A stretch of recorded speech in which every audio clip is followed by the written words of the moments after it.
നമ്മളോടൊപ്പം റവന്യൂ മന്ത്രി കെ രാജനാണുള്ളത്. പ്രചാരണത്തിൻ്റെ അവസാന ദിവസത്തിൽ അദ്ദേഹം തിരക്കിട്ട് വോട്ടുപിടുത്തത്തിനുള്ള തിരക്കിനിടയിൽ നമ്മളോടൊപ്പം ചേരുകയാണ്. ഇന്നലെ നമ്മൾ വൈകാരികമായ ഒട്ടേറെ ദൃശ്യങ്ങളൊക്കെ കണ്ടു.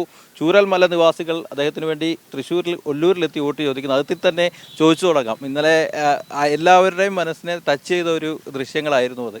ചൂരൽമലയിലെ സയന അങ്ങേ കെട്ടിപ്പിടിക്കുന്നു. അവിടെ ഉണ്ടായിരുന്ന ഒരു കൂട്ടം ആളുകൾ ഇവിടെ എത്തി വോട്ട് ചോദിക്കുന്നു. അങ്ങനെ അപൂർവം ചില ആളുകൾക്ക് ലഭിക്കുന്ന ഒരു ഭാഗ്യം കൂടിയാണ് ആ കാര്യം. അതൊരു വല്ലാത്ത വികാരപരമായ പ്രശ്നം തന്നെയാണ്.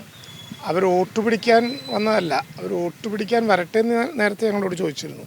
ഞാൻ പറഞ്ഞു ഇവിടെ സേഫാണ്, ഇവിടെ ധാരാളം അവരെപ്പോലെ ഹൃദയത്തിൽ സൂക്ഷിക്കുന്ന ഉല്ലൂക്കാരുണ്ട്, അപ്പോൾ അതുകൊണ്ട് ആ പ്രശ്നമില്ല എന്ന് പറഞ്ഞു. പിന്നെ ഇന്നലെ അവരൊന്ന് കാണാൻ വരണം എന്ന് പറഞ്ഞ് ഇന്നലെ ഇവിടേക്ക് എത്തിയതാണ്. തെരഞ്ഞെടുപ്പിൻ്റെ പണം കെട്ടിവെക്കാനുള്ള പണം തരണം എന്ന മുതലുള്ള ആവശ്യങ്ങൾ അവർ ഉന്നയിച്ചിരുന്നു. തൽക്കാലം അത് വേണ്ടാന്ന് പറഞ്ഞ് ഞാനങ്ങ് വിട്ടതാണ്. പക്ഷെ ഇന്നലെ അവർ വന്ന് ഞാനും വികാരഭരിതനായിപ്പോയി. കാരണം ജൂലൈ 30 ചൂരൽമലയിൽ ആ ദുരന്തം നടന്നത് മുതൽ ഒല്ലൂരിനെ പോലെ ഞാൻ പരിലാളിക്കുന്ന ഒരു പ്രദേശമാണത്.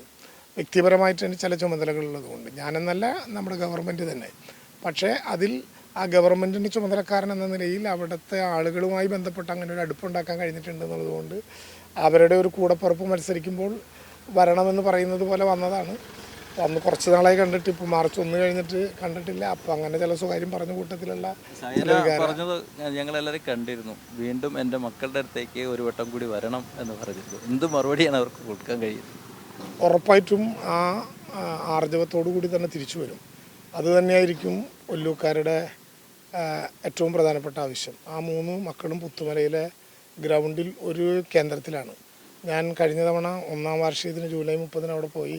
ഞാൻ അവരുടെ മുമ്പിൽ റീത്ത് വെച്ചപ്പോൾ പൊട്ടിക്കരഞ്ഞു. കാരണം ആ 3 കുഞ്ഞുങ്ങളെയും നഷ്ടപ്പെട്ടതിൻ്റെ ആ സമയത്ത് ഞാൻ അവിടെ ഉണ്ടായിരുന്നു. വല്ലാത്ത ദുഃഖമായിരുന്നു. അവരുടെ ആ ആവശ്യം പൂർണ്ണമായിട്ടും ഒല്ലൂക്കാർ നിറവേറ്റും. അതുകൊണ്ട് അത് കഴിഞ്ഞാൽ ആദ്യത്തെ പോക്കും അങ്ങോട്ടായിരിക്കും. തെരഞ്ഞെടുപ്പിലേക്ക് വന്നാൽ അവസാന ദിവസമാണ് ഇന്ന്. മണ്ഡലം മുഴുവൻ നിറഞ്ഞു നിന്ന് പ്രവർത്തിക്കാൻ കഴിഞ്ഞു. എതിർ സ്ഥാനാർത്ഥിയായിട്ടുള്ള ആളുകളെക്കാൾ ഒരുപാട് പ്രചാരണത്തിൽ മുന്നിലെത്താൻ കഴിഞ്ഞു എന്നുള്ളത് തന്നെയാണ് പൊതുവെ വിലയിരുത്തപ്പെടുന്നത്. ഇനി കുറച്ച് വിധി ദിനത്തിന് ഇനി 2 ദിവസം മാത്രമാണ്. എന്താണ് അവസാന ഘട്ടത്തിലും പ്രതീക്ഷ? പിന്നെ വലിയ ഭൂരിപക്ഷത്തോടു കൂടി വിജയിക്കും. എന്നെ സംബന്ധിച്ചിടത്തോളം ഇത് ഇപ്പോൾ ഇവിടെ നിൽക്കുന്ന ആളുകളോടൊക്കെ ചോദിച്ചാൽ അറിയാം. എന്നെ സംബന്ധിച്ചിടത്തോളം ഇത് തെരഞ്ഞെടുപ്പിൽ മാത്രം കാണുന്ന ഒരു പ്രക്രിയയോ ഒരു യാത്രയല്ല. മണ്ഡലത്തിലുണ്ടെങ്കിൽ ഏതാണ്ട് 12 മണിക്ക് മുമ്പ് വീട്ടിൽ കയറാറേയില്ല. അതിരാവിലെ തന്നെ വീട്ടിൽ നിന്ന് ഇറങ്ങും. മണ്ഡലത്തിലെല്ലാവരുമായി എല്ലാവരുടെ ദുഃഖങ്ങളും ദുരിതങ്ങളും സന്തോഷങ്ങളും ഒക്കെ നടക്കുന്ന ഇടത്തുണ്ടാകും. എനിക്ക് കേവലം ഒരു കോൺസ്റ്റിറ്റ്യുവൻസി അല്ല ഇത്. എനിക്കെൻ്റെ കുടുംബമാണ്, എൻ്റെ തറവാട് പോലെ ആത്മബന്ധമുള്ളവരാണ്. 85-90 വയസ്സായ ആളുകളൊക്കെ രാജേട്ടാന്ന് വിളിക്കുമ്പോൾ ആദ്യം എനിക്കൊരു ചമ്മലുണ്ടായിരുന്നു, ഒരു നാണക്കേടുണ്ടായിരുന്നു. പിന്നെ അതെൻ്റെ ഒരു നാമമായി ഞാനങ്ങ് അംഗീകരിച്ചു. അതെ, ഉറപ്പായിട്ടും അവരുടെ ഓരോ ചെറിയ തലോടലിലും സ്നേഹപ്രകടനങ്ങളിലുമൊക്കെ അതുണ്ട്. അപ്പം അതുകൊണ്ട് ഈ തെരഞ്ഞെടുപ്പിൽ ഒല്ലൂരിനെ സംബന്ധിച്ചിടത്തോളം അവരുടെ ഒരു വീട്ടുകാരൻ മത്സരിക്കുന്ന തെരഞ്ഞെടുപ്പാണ്. ഞാൻ പലപ്പോഴും പറയാറുണ്ട്, ഈ അമ്മമാരുടെ മനസ്സിലൊക്കെ ഒരു റേഷൻ കാർഡ് ഉണ്ടെങ്കിൽ ആ റേഷൻ കാർഡിൽ എൻ്റെ പേര് കൂടി ഉണ്ടാകും എന്നാണ് എൻ്റെ വിശ്വാസം. അത്രയും അവരുമായി ബന്ധപ്പെട്ട ഈ അടുപ്പവും. പിന്നെ ഒല്ലൂർ മണ്ഡലം ഒരു 10 വർഷം നാളിതുവരെ കാണാത്ത വികസന പ്രവർത്തനങ്ങളാണ്.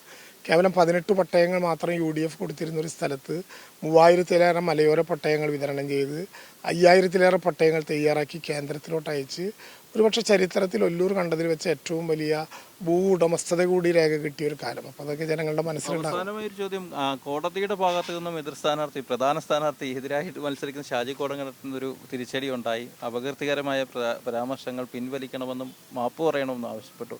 അതൊക്കെ കാര്യങ്ങൾ കുറച്ചുകൂടി എളുപ്പമാക്കിയെന്നാണ് കരുതുന്നല്ലേ? ഞാൻ അതിനെക്കുറിച്ചൊന്നും നേരത്തെ ഇപ്പോഴും അഭിപ്രായം പറഞ്ഞിട്ടില്ല. എതിർ സ്ഥാനാർത്ഥികളെ നന്നായി ബഹുമാനിക്കുന്നൊരു ജനാധിപത്യ പ്രവർത്തകനാണ് ഞാൻ.